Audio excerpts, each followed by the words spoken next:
இந்த படத்தை பார்க்காதவங்க இருக்க முடியாது. இதோட பார்ட் 2 ரிலீஸ் ஆயிருக்கு. கண்டிப்பாக அந்த படத்தை வந்து பார்க்க மறந்துடாதீங்க. அதுதான் காந்தாரம். இப்போது இந்த படத்தில் வந்து ரொம்ப அழகாக வந்து காட்டியிருப்பாங்க சிறு குறு தெய்வங்கள், அப்புறமா வந்து ஏக இறைவன் சிவபெருமான் அப்படிங்கிறத.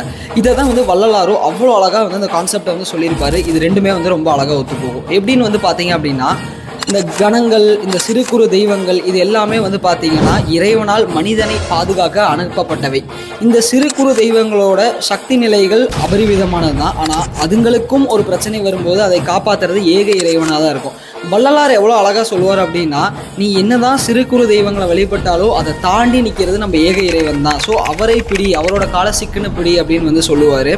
அதே தான் வந்து பார்த்திங்கன்னா சிறு குறு தெய்வங்கள்லாம் நம்ம இந்த படத்தில் காட்டுற மாதிரி பஞ்சுருளி, இந்த குளிகன் அப்படின்னு சொல்கிறது, நம்ம ஊரில் இருக்கிற முனீஸ்வரன், கோட்டை ஈஸ்வரன், இந்த மாதிரி விஷயங்கள் இது எல்லாமே நீங்கள் பார்க்குற இந்த சிறு குறு தெய்வங்கள், கிராம தெய்வங்கள், இது எல்லாமே வந்து பார்த்திங்கன்னா ஒரு கட்டுப்பாட்டுக்குள்ளே அடைக்கப்பட்டவை. ஆனால் அதை தாண்டி நிற்கிறது ஏக இறைவனாகி அந்த சிவபெருமான்னு சொல்ல போகிற அருட்பெரும் ஜோதி தான். கேட்கவே ரொம்ப சுவாரஸ்யமாக இருக்குல்ல. இதை பற்றி இன்னும் சில விஷயங்கள் தெரிஞ்சுக்கணும்னா பார்ட் 2 இல்லை செகண்ட் பார்ட்டுன்னு கமெண்ட் பண்ணுங்கள். கண்டிப்பாக நான் வந்து அதுக்கான வீடியோவை போடுறேன்.